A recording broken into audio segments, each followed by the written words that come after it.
What if the most private, intimate thoughts echoing in your head right now aren't actually yours, but are merely recycled signals from a mind that has been dreaming for a million years?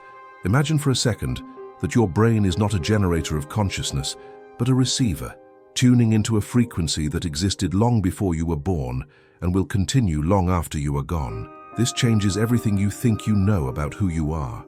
In exactly 22 minutes, you will possess the 3 lost keys to unlock this shared database, revealing why you intuitively know things you never learned, why you feel emotions that don't belong to your personal history, and how to stop being a puppet to these invisible forces. We are going to decode the forbidden architecture of the collective unconscious. Most people live their entire lives believing the lie of separation, never realizing that the sudden idea that struck them in the shower was downloaded from a cloud shared by every human being who has ever lived. Ancient texts called it the Akashic Records, a cosmic library written on the ether. In the early 20th century, a Swiss psychiatrist named Carl Jung risked his entire reputation and his sanity to prove it wasn't just magic, but a biological law. He discovered that you inherit the memories of your ancestors just as surely as you inherit the color of their eyes. But here is the part they don't want you to know. This connection isn't always benevolent. There are things swimming in that deep ocean of the mind, ancient predators, forgotten traumas, and living symbols that can hijack your life if you don't know they are there. But what happens when a normal person unknowingly disconnects from the signal, or worse, opens the door too wide? Have you ever walked into a room and felt a sudden, crushing weight of sadness that had absolutely no cause in your own life? Or perhaps you have stood in a crowd and felt a surge of panic or electricity that swept through you like a physical wave, bypassing your logic entirely. This is not empathy. This is immersion. You are dipping your toes into the vast, dark ocean that connects us all, yet we are taught to ignore the water while we are drowning in it. The illusion of the modern world is that we are islands. We are told that our minds are sealed fortresses, private sanctuaries where our secrets are safe. But history, biology, and the secret traditions of the past tell a radically different story. They tell us we are not islands, but icebergs. The small visible tip above the water is what you call your ego, your personality, the thing you see in the mirror. But 90% of your mass is submerged in a dark, freezing sea, connected at the base to every other iceberg in existence. Down there, in the crushing depths, there are no boundaries. Down there, your mind flows into mine. Consider the terrifying implication of the 100th monkey phenomenon, or the more rigorous scientific anomaly observed in laboratory rats at Harvard in the 1920s. Researchers found something that shouldn't be possible. When a generation of rats learned to navigate a complex water maze to escape drowning, the next generation, who had never seen the maze and had no contact with their parents, solved the puzzle 10 times faster. The knowledge wasn't taught. It wasn't observed. It was transmitted through the air, through the ether, through a field that connects the species. If rats share a wireless internet of survival skills, what kind of ancient, terrifying, or divine data are you downloading right now without realized it? This is what Carl Jung called the collective unconscious. He didn't view it as a philosophical metaphor. For Jung, this was a literal, empirical reality. He argued that just as the physical body has an anatomy, a skeleton, a heart, a nervous system that is the same for a Canadian as it is for a Japanese, the psyche also has an anatomy. We are born with a pre-installed operating system. It is filled with files we didn't write. It contains the fear of the dark, the awe of the divine, the concept of the hero, and the terror of the predator. These are not learned behaviors. They are the furniture of the mind, bolt down and heavy, waiting for us when we move in at birth. Think about the strangeness of your own dreams.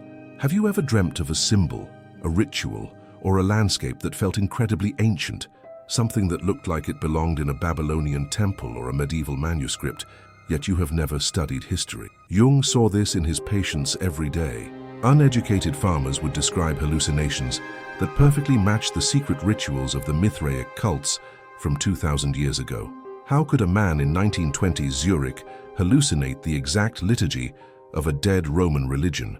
The only explanation is that the memory was never lost. It was just stored in the cloud.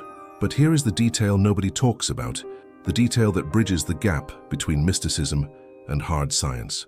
In 1981, the biologist Rupert Sheldrake proposed the theory of morphic resonance. He suggested that nature has a memory. he proposed that the laws of nature aren't fixed laws, but habits. Once a crystal forms in a certain way in a lab in London, it becomes easier for the same crystal to form in a lab in Tokyo the very next day. The information doesn't travel by phone or email. It travels through the morphic field. Now, apply this to your thoughts. If thoughts are things, if they have mass and energy, then a thought by millions of people over thousands of years becomes a solid object in the psychic landscape. And this leads us to a disturbing realization. If this field exists, then you are not the sole author of your life. You are a character acting out a script written by ghosts. When you fall in love, are you truly in love, or are you possessed by the archetype of the lover, reenacting the same tragedy as Romeo and Juliet, Tristan and Isolde, over and over again? When you feel sudden, irrational rage, is it your anger, or have you been seized by the archetype of the warrior, channeling the bloodlust of 10,000 years of warfare? This is where the mystery turns into a warning. The ancients didn't just know about this field, they feared it. They knew that if you swim too far out into this ocean without a boat, without a strong, disciplined, conscious mind, the currents will take you. This is what we call madness. This is what we call possession. But it is also the source of all genius, all art, and all prophecy. The difference between the psychotic and the mystic is that the mystic knows how to swim. But when a normal person in 2024 starts to notice these glitches in reality for the first time, the experience is rarely peaceful. It usually starts with a number, or a sound, or a feeling that the world is watching back. Have you ever woken up at exactly 3:33 a.m. for no reason, with your heart pounding, feeling like you were just pulled out of a meeting you can't remember? That specific time on the clock, or that sensation of being pulled away, is often the first crack in the dam. It is the moment when the censorship of your daily mind fails and the ancient signal breaks through.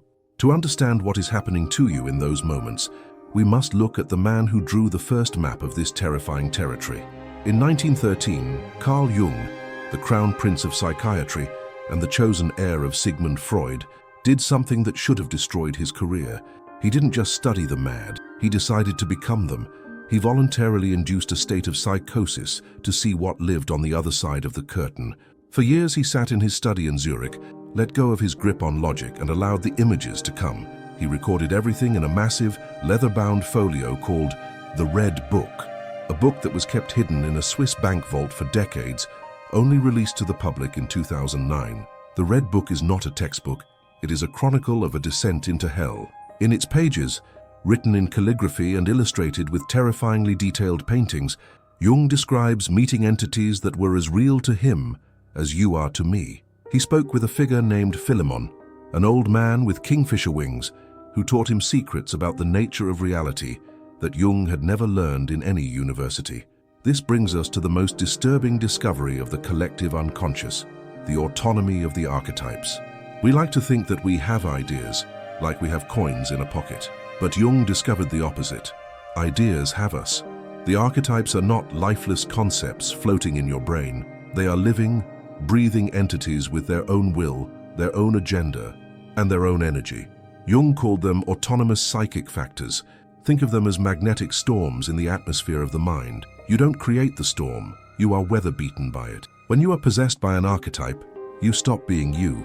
Have you ever seen a normally peaceful person suddenly become consumed by a cold, calculating hatred that seems to change the very shape of their face? Or a rational person who falls into a hysterical, worshipful love that defies all logic? They have been swept up by a current much older than they are. They have become an avatar for a story that has been playing out since the dawn of Babylon. The ancient Greeks called these forces gods.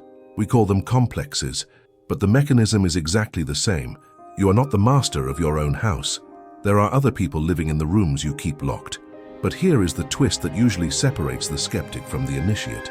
The skeptics say these are just hallucinations, firing synapses in a closed loop. But if that were true, why do these internal hallucinations have the power to change the external physical world? This is the forbidden crossover where psychology becomes magic. Jung observed a phenomenon that shattered the laws of probability. He called it synchronicity. This is not just a coincidence.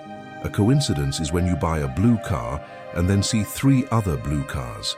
That is just the reticular activating system of your brain filtering data. Synchronicity is different. Synchronicity is a causal connecting principle.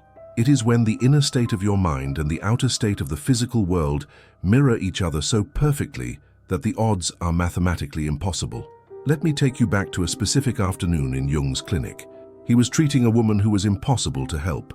She was hyper-rational, cold, completely closed off to any spiritual or emotional truth. She was trapped in the cage of her own intellect. She was telling Jung a dream she had the night before, in which she was given a piece of jewelry in the shape of a golden scarab beetle.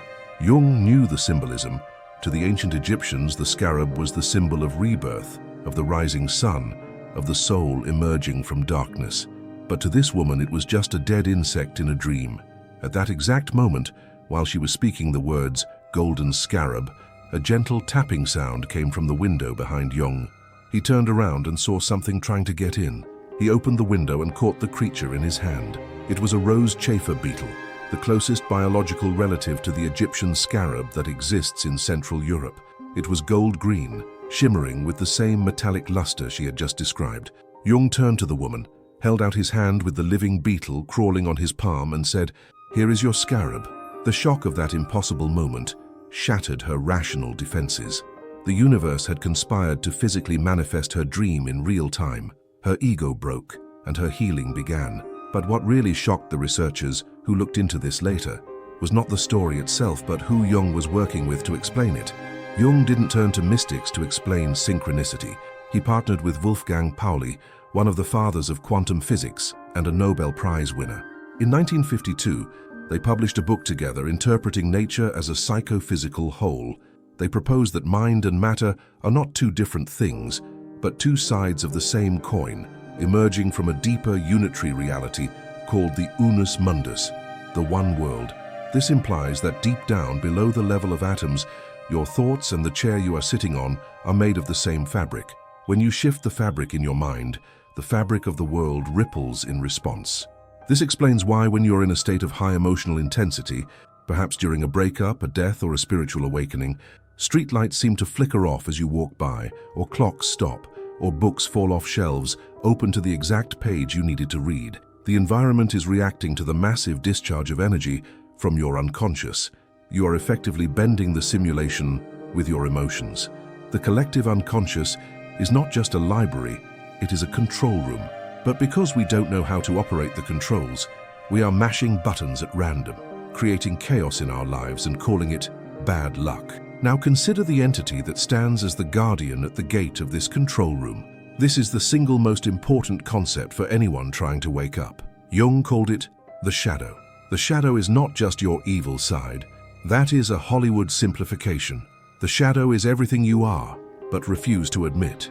It is the repository of your shame, your forbidden desires, your suppressed rage, but also your hidden genius and your dormant power.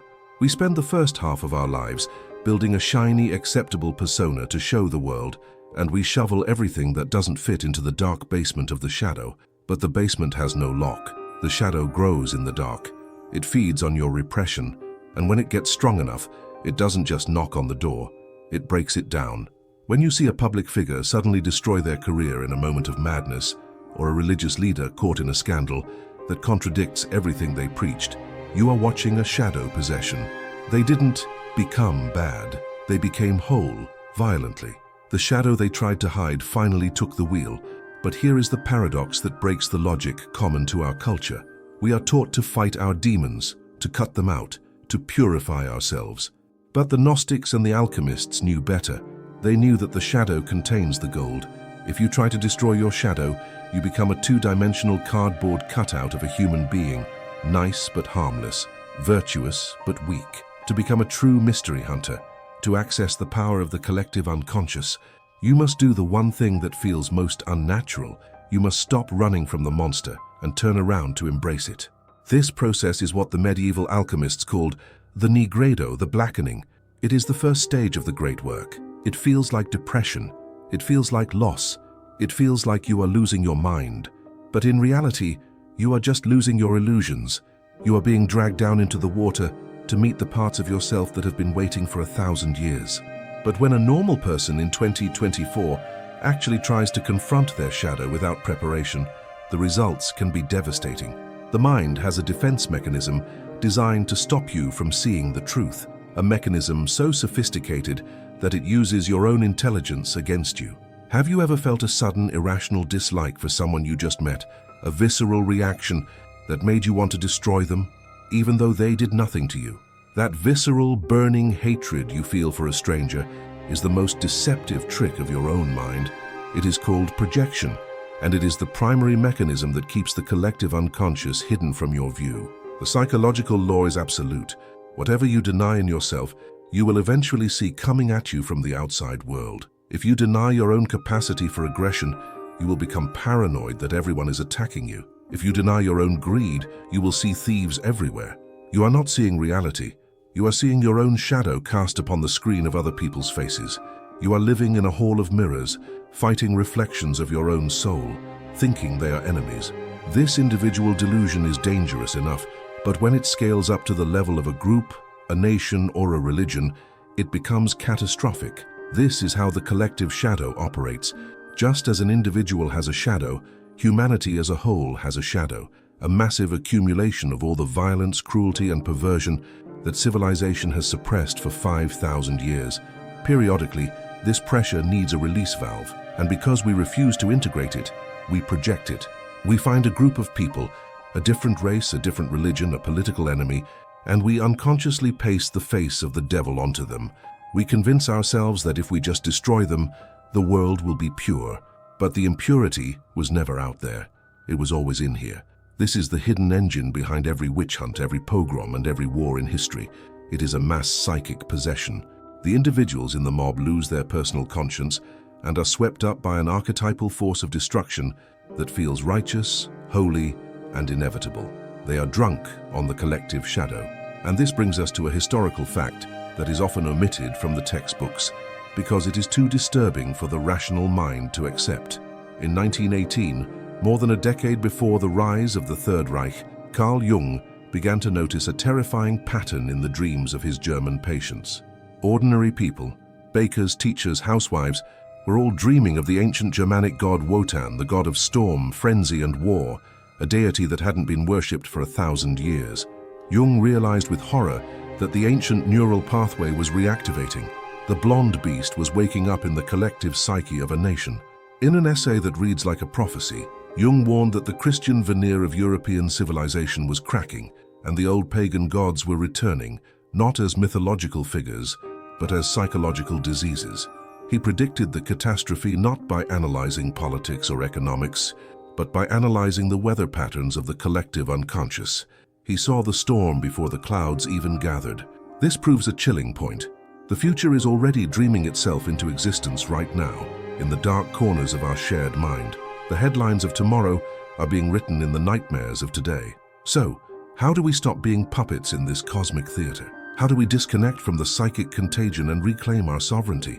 The solution is not to run away to a cave and meditate on emptiness. The solution is the exact opposite. You must engage. You must perform the psychological equivalent of the alchemical great work. Jung called this process individuation. It is the heroic journey of moving the center of your identity from the ego, that small, fragile mask you wear, to the self, the total, timeless entity that connects you to the universe. To do this, you need a technique, and Jung rediscovered a forbidden one.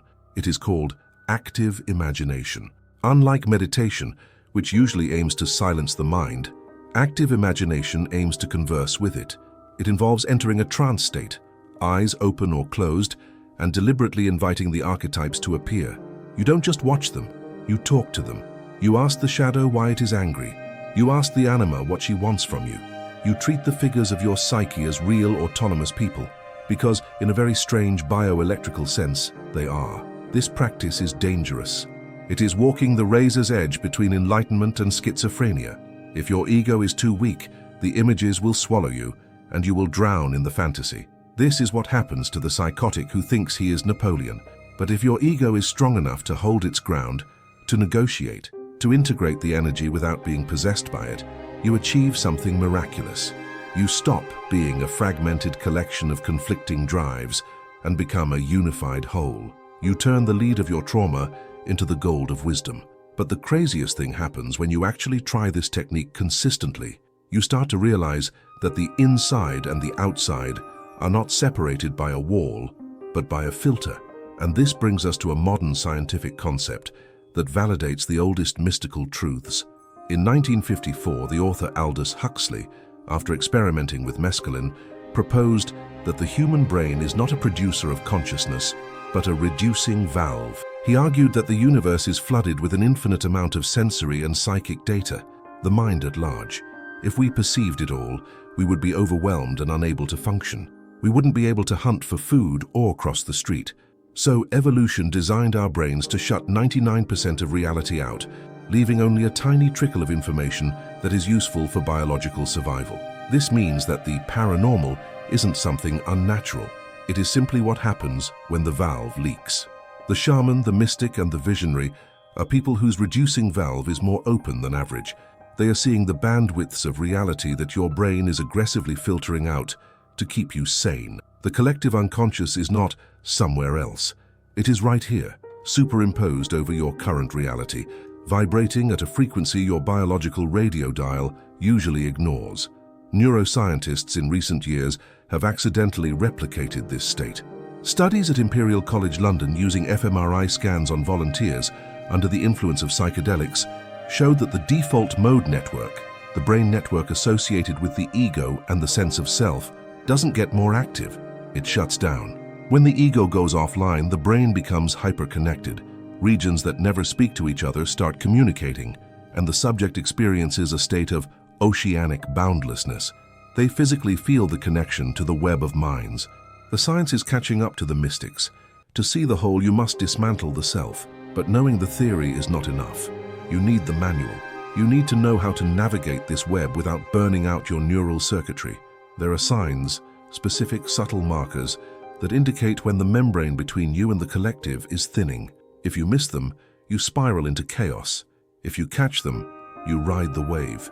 Have you ever heard a voice in your head that answered a question before you even finished asking it, with a wisdom that you know you don't possess? That voice, calm and authoritative, speaking from a place of absolute certainty while your ego is in a panic, is the most direct contact you will ever have with the collective unconscious. Jung called it the self, with a capital S. If the ego is the commander of the ship, the self is the admiral of the fleet. It is the organizing principle of your entire psyche, the part of you that is connected to the eternal. It is constantly sending you messages, trying to guide you toward your destiny. But because we are so distracted by the noise of the outside world, we treat these messages as unwanted interruptions. We numb them with entertainment, we drown them with medication, or we dismiss them as just my imagination. But the imagination is not just anything. The imagination is the interface. It is the screen upon which the collective unconscious projects its data. When you dismiss your imagination, you are smashing the only receiver you have. So, how do we live with this knowledge?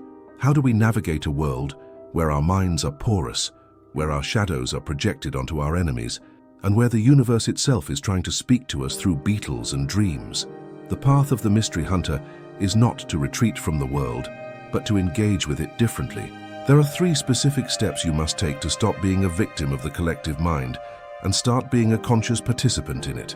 First, you must revoke your projections. This is the hardest work you will ever do. Every time you feel that surge of irrational hatred for a politician, a celebrity, or a family member, you must stop. You must catch that energy before it leaves your body. You must ask yourself, what part of me does this person represent? What is it about my shadow that I am seeing in them? When you do this, you withdraw the hook you have thrown into them. You take back your energy.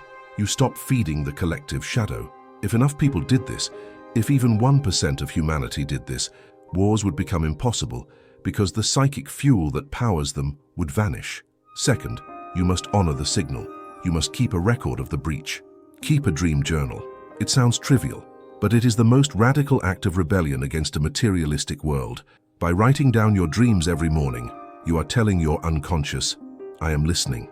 And when the unconscious knows you are listening, it speaks louder. You will start to see the patterns.